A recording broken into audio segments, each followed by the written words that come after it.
जय हिंद विद्यार्थी मित्रांनो.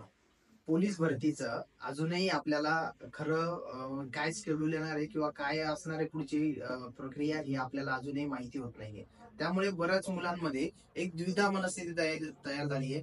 मग प्रॅक्टिस करायची का किंवा नाही करायची, करायची असेल तर किती करायची, किंवा मग नवीन आम्ही खूप नवीन आहोत पोलीस भरतीमध्ये, आपल्याला अजून कमी दिवस आहेत, तर आपण आता करून उपयोग आहे का? तर या सर्व गोष्टींसाठी मी आता एकच सांगेन.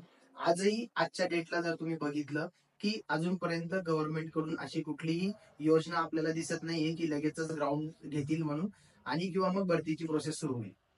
तर सर्वात पहिली गोष्ट मी एकच सांगेन की अजूनही आपल्याला बराच वेळ मिळण्याचे चिन्ह दिसत आहेत.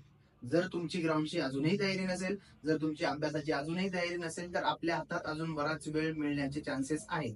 त्यामुळे तुम्ही अगदी आजच्या दिवसाला जरी सुरुवात करताय तयारीला, तरी तुमच्याकडे पुष्कळ दिवस आहेत भरती होण्यासाठी. दुसरं रिझन असं आहे की आता ह्या वर्षीपासून जर एकच फॉर्म आलेला आहे एका जिल्ह्यासाठी किंवा अलाउड केलेला होता, तर अनेक विद्यार्थ्यांनी हे डबल फॉर्म, जसं मागच्या भरतीमध्ये आपण बघितलं की बरेच मुलं दोन दोन तीन तीन फॉर्म दाखवत होते, पण ह्या वर्षी मात्र ते प्रमाण आपल्याला दिसत नाहीये. आणि म्हणून याचं कारण असं की आता कॉम्पिटिशन खूप जास्त कमी आले. म्हणजे पूर्वी आपण जर बघितलं तर 300 ते 350 फॉर्म एका जागेसाठी होते, परंतु ह्या वर्षी त्याचं प्रमाण अगदी कमी झालेलं आहे. त्यामुळे तुम्हाला खूप जास्त संधी आहे या भरतीसाठी प्रयत्न करून ही भरती रिझल्ट घेण्यासाठी.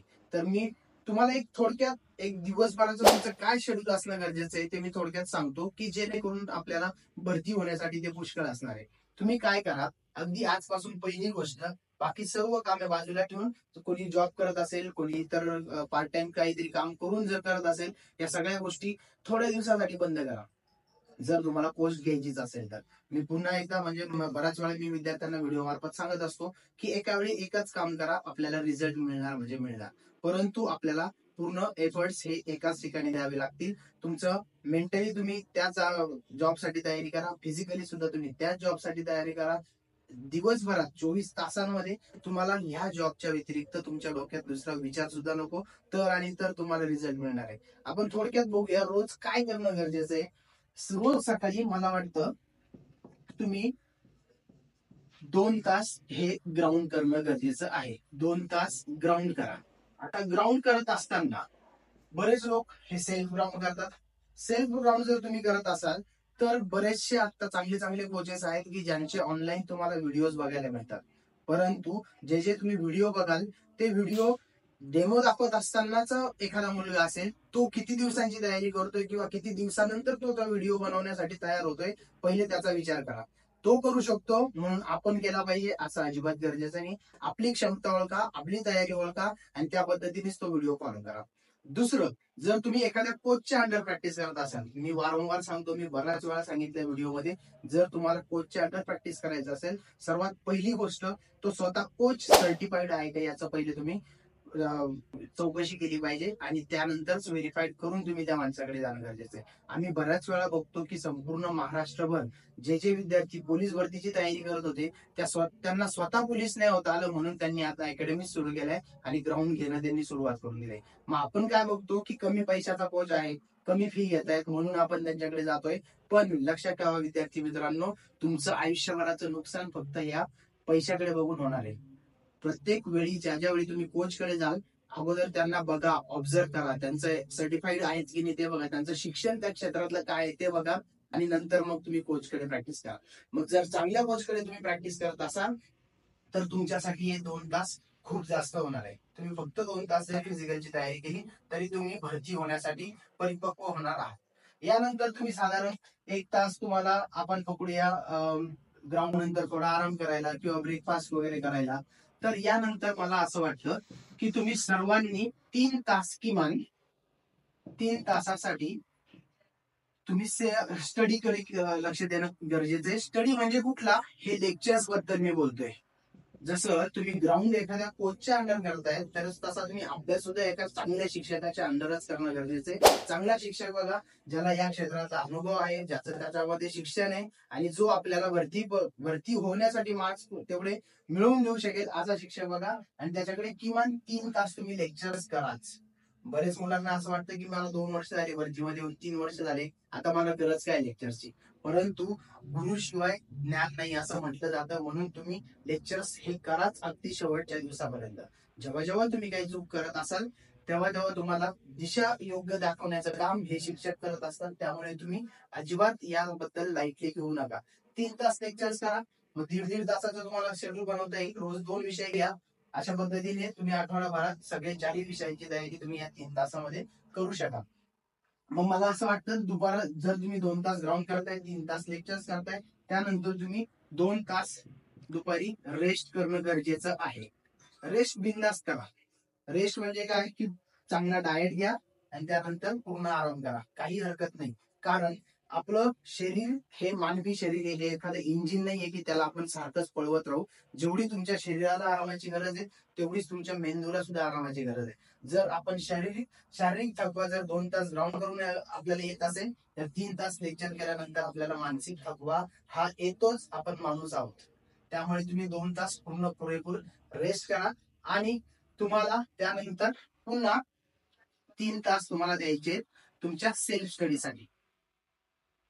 सेल्फ स्टडी म्हणजे काय, आता तुम्ही जर इकडे लेक्चर्स करताय 3 तास, मला असं वाटतं ते 3 तासाचं जे काही लेक्चरमध्ये शिकला, जे काही तुम्ही शिक्षकांकडून शिकला, त्याच रिवाईज तुम्हाला या 3 तासामध्ये करणं योग्य असेल.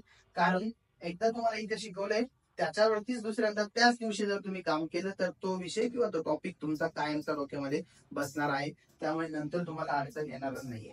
मग आता ज्या ज्या विद्यार्थ्यांना ग्राउंड कव्हर होत नाहीये किंवा ग्राउंडला मार्क्स कमी येत आहे, त्यांनी ह्या 3 तासानंतर पुन्हा एकदा 2 तास मला असं वाटतं फिजिकल ऍक्टिव्हिटी करावी. पण त्यामध्ये काय करायचं, काय करणं गरजेचं आहे, तर त्यांनी स्ट्रेंथ ऍक्टिव्हिटी करण्याची गरज आहे. आता मला सांगा स्ट्रेंथ का गरजेची आहे, स्ट्रेंथचे इव्हेंट काय आहे. जर तुम्ही 100 मीटर आणि 1600 मीटर बद्दल बोलत असाल, तर तिथे जर रनिंग करायची, मग तुम्ही म्हणाल इथे स्ट्रेंथ काय गरजेची आहे, तर इथे सुद्धा तुम्हाला लोअर बॉडी स्ट्रेंथ ही खूप चांगली असणं गरजेची आहे. आणि तिसरा विषय जो इव्हेंट आहे तो म्हणजे गोळाफेक, त्याला तर आपल्याला अप्पर बॉडी स्ट्रेंथ असणं गरजेचंच आहे. त्याशिवाय आपण हे इव्हेंट कव्हर करू शकणार नाही. स्ट्रेंथ ऍक्टिव्हिटी तुम्ही करा आणि यानंतर म्हणजे तुमचे राहिले दुपारचे 5 तास, 2 तास ग्राउंड, 3 तास लेक्चर, संध्याकाळचे 5 तास, 3 तास अभ्यास, 2 तास स्ट्रेंथ ऍक्टिव्हिटी. म्हणजे हे 10 तासांचं आपल्याला काम करायचंय रोज दिवसभर फक्त. मग राहिले 2 तास. आता प्रत्येक जण मोबाईलला खूप जास्त ऍडिक्ट आहे. मला सांगा, जेवढ्या ह्या टेक्नॉलॉजीचे फायदे त्याच्या दुप्पट 4 पट प्रमाणात तोटे सुद्धा आहेत. आज आपण आपली गरज ओळखावी, आज आपण आपलं ध्येय काय ठेवलंय त्या संबंधित मोबाईल वापरूच नका असं अजिबात मी म्हणणार नाही. ते आपल्याला सर्वांनाच, तुम्ही असो मी असो, एक आपल्याला आज गरज बनली आहे आणि ते एक व्यसन सुद्धा लागले. अगदी एकाच दिवशी हे सगळं स्टॉप आपण करू शकणार नाही. परंतु जर मोबाईल बघणार असाल, तर आपल्या कामाचं काय ते बघा. तुम्ही टेलिग्रामवर तुम्हाला खूप चांगल्या नोट्स मिळू शकतात. तुम्ही इंस्टाग्राम बघत असाल तर इंस्टाग्रामवर पण असे पेजेस तुम्ही फॉलो करून ठेवा की ज्याच्यातून तुम्हाला फिजिकल बद्दल किंवा रिटर्न टेस्ट बद्दल काहीतरी मार्गदर्शन कोणाकडून चांगल्या व्यक्तीकडून भेटेल. अशा लोकांना फॉलो करा, जेणेकरून तुम्हाला त्याचा फायदाच होणार आहे. साधारण 1 ते 1.5 तास तुम्ही मोबाईल साठी देऊ शकता. आणि सर्वात महत्वाचं, या सगळ्या गोष्टींच्या व्यतिरिक्त तुम्हाला 8 तास पूर्ण झोप घेणे गरजेचे आहे. रात्रीची झोप ही संपूर्ण 8 तास घ्या. मी पुन्हा एकदा सांगतो, जसं मी मगा बोललो की आपलं मानवी शरीर आहे, आपल्याला एवढा आराम तर आपण करायलाच पाहिजे. 8 तास रात्रीची झोप घ्या, दुपारी सुद्धा रेस्ट करा. तुम्ही बघा, जर ह्या शेड्यूल मधून तुम्ही जर गेले, तर तुम्हाला 100% रिझल्ट हा मिळणारच आहे. आपल्याला असं वाटतं की आपण खूप काम करू दिवसभर, झोप कमी काढू पण आज अभ्यास करू, झोप कमी करू पण आज ग्राउंड करू, परंतु या झोपेचा खूप मोठा परिणाम तुमच्या रिझल्टवर होणार आहे. ह्या पद्धतीने माझ्यासाठी 15 दिवस फक्त या पद्धतीने करून बघा. 16व्या दिवशी जर चांगला इफेक्ट नाही जाणवला, तर तुमचं आता जे चालू आहे ते रेग्युलर ठेवा हवं तर या पद्धतीने तुम्ही जर गेलात, तर अजून आपल्याला वेळ मिळतोय. या येणाऱ्या वेळामध्ये मला असं वाटतं तुम्ही खूप चांगले मार्क्स घेऊ शकाल.